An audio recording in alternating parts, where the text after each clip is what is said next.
For decades, scientists believed snakes had a hard limit. Muscles, lungs, gravity. Eventually, size becomes a problem.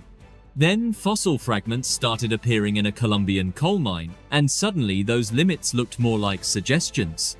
Vertebrae, the size of dinner plates, too large for any snake alive today. At first, researchers assumed they were wrong, because the alternative was uncomfortable. You have to picture the moment this data landed on a desk. Not a dramatic jungle discovery, no thunder, no ominous music, just dusty bones, measured carefully, quietly refusing to make sense. Each vertebra was logged, scanned, compared, and every comparison ended the same way. Nothing living matched, nothing extinct, at least nothing known fit either. So you do what science always does when reality starts acting weird. You double-check the math, then you triple-check it. Maybe the bones were distorted by pressure. Maybe they belonged to multiple animals. Maybe someone mixed up the samples. Because if the measurements were correct, then the animal they described wasn't just big, it was fundamentally incompatible with how we thought snakes worked. This is the uncomfortable part. Snakes don't get that large without consequences. Bigger bodies need more oxygen, more muscle needs more heat, and gravity is famously unsympathetic. At a certain point, you're no longer a snake. You're a logistical problem. And yet, the numbers didn't budge. As more fossils were uncovered, the pattern became impossible to ignore. These weren't anomalies. They were pieces of a single, enormous animal that once moved through ancient swamps like it owned the concept of movement itself. The paper drafts became tense, words softened, conclusions hedged. Because writing "largest snake ever discovered" is one thing, writing "this should not exist" is another. Eventually, someone had to say it out loud. Science hadn't found a mistake. It had found a monster quietly, politely on paper. Let's talk about the environment. 60 million years ago, Earth was warmer, much warmer. Tropical rainforests stretched endlessly, humidity never left, and cold simply didn't exist. For a cold-blooded reptile, this was paradise. Titanoboa wasn't an accident. It was a product of a planet running hot, and it used every degree. You're standing in what is now northern South America, but it doesn't resemble anything you recognize. The air is thick, heavy, almost chewable. Every breath feels warm and wet, like inhaling through a damp towel. The ground never really dries. Rivers overflow lazily into forests. Forests sink back into swamps. Nothing freezes, nothing rests. This matters more than it sounds. Snakes don't regulate their body temperature internally. They borrow it. And in this world, heat was unlimited. Day and night barely differed. Seasonal change was a suggestion, not a rule. That constant warmth allowed muscles to stay active, digestion to stay efficient, and growth to continue long past what modern reptiles can manage. For years, scientists believed a snake this size couldn't exist because today's climate wouldn't allow it. Titanoboa flipped that logic on its head. It wasn't oversized for its time, it was perfectly optimized. Like a laptop designed for a server room, it only worked because the environment never cooled down. Rainforests back then were denser, louder, and far more productive. Prey was abundant. Giant fish, massive turtles, crocodilians large enough to intimidate anything else alive. For Titanoboa, this wasn't a challenge, it was a buffet that restocked itself. And the heat didn't just allow the snake to survive, it allowed it to dominate. Faster digestion meant less downtime between meals. Warm muscles meant explosive power when it mattered. The entire ecosystem quietly cooperated in keeping this animal at the top. This wasn't a freak of nature. It was nature working exactly as intended, just turned up several dangerous degrees.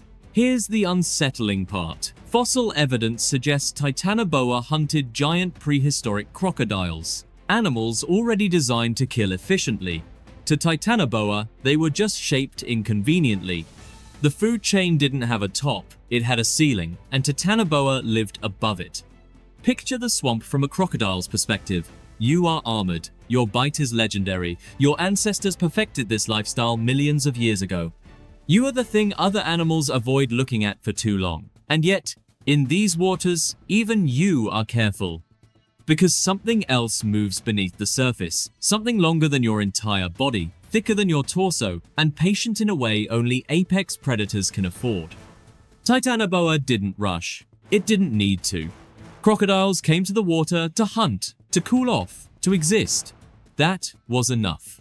A subtle shift in the water, a pressure wave you'd feel before you'd ever see it. And then the rules changed. Constriction at this scale wasn't a struggle, it was physics. Lungs collapsed before panic set in. Bones didn't snap dramatically, they simply stopped being relevant. This wasn't a fight. It was a system shutting down. Imagine hugging a hydraulic press. That's the energy difference we're talking about. What makes this more disturbing is the comparison. Modern anacondas occasionally prey on caimans, and even that feels excessive. Titanoboa took that idea and scaled it into absurdity. These crocodilians weren't juveniles or mistakes. They were fully grown predators that had survived everything else the swamp could throw at them, except this. And the snake didn't specialize in them. Crocodiles were just one option. Giant turtles with shells like armored cars, massive fish thick as barrels. Anything slow enough, close enough, or unlucky enough became food. The menu wasn't selective, it was opportunistic. The irony is quiet but sharp. Crocodiles today are often described as living fossils, unchanged, unbeatable survivors. And yet there was a time when even they were just another meal. You can't make that up. The fossils all come from one place, northern South America. Ancient river systems, dense forests, swamps that never dried. This wasn't a roaming horror, it was a territorial ruler. Its world was small, but nothing else in it was free. You're not dealing with a creature that wandered continents looking for trouble. Titanoboa stayed close to home. And home was a maze of slow rivers, flooded forests, and dark channels where visibility dropped to zero within seconds. This landscape didn't reward speed or endurance. It rewarded patience, stillness, control. The ancient river systems that once flowed through this region were wider and slower than most rivers today. Think less rushing water and more liquid land. Banks blurred into swamps. Swamps blurred into forest. Everything was connected, and Titanoboa knew every bend, every shallow shelf, every place where prey had to pass through eventually. This kind of environment creates a different type of dominance. You don't need to chase anything when everything comes to you. Fish migrate, crocodiles patrol, turtles surface for air, and the snake waits. Like a permanent feature of the landscape. Less animal, more consequence. What's fascinating is that all known Titanoboa fossils come from this same region. That tells you something important. This wasn't a global phenomenon. It wasn't everywhere. It was here. Remove Titanoboa from this environment and it likely wouldn't function. Too dry, too cool, too exposed. In that sense, Titanoboa wasn't conquering the world. It was ruling a perfectly tuned pocket of it. A warm, wet ecosystem that quietly supported something enormous without ever advertising the fact. Nothing else in that swamp was truly safe. Not because Titanoboa hunted constantly, but because it didn't have to. Living alongside it meant existing under a permanent, invisible threat.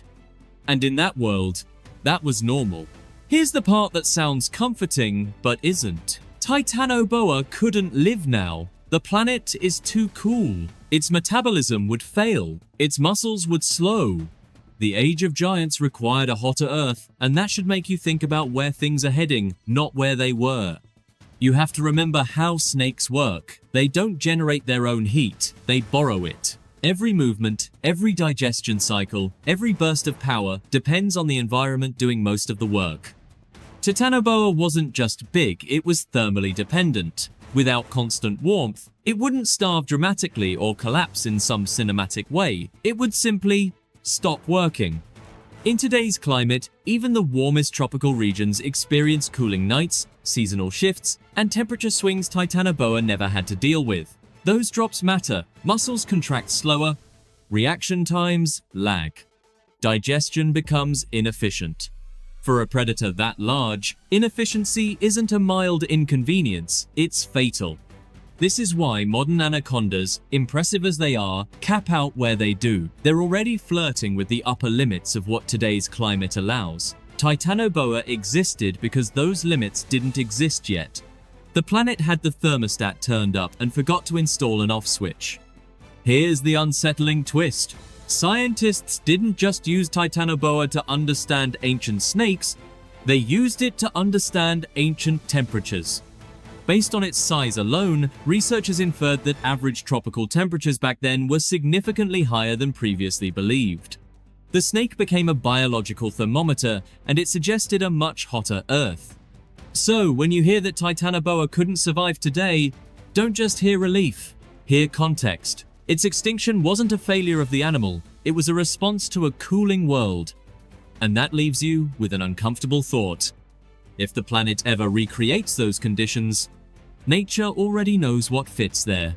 Titanoboa wasn't a myth, a mistake, or an exaggeration. It was a real animal, shaped by a hotter world, ruling its ecosystem without competition. Its story reminds you that nature doesn't follow comfort rules, it follows conditions.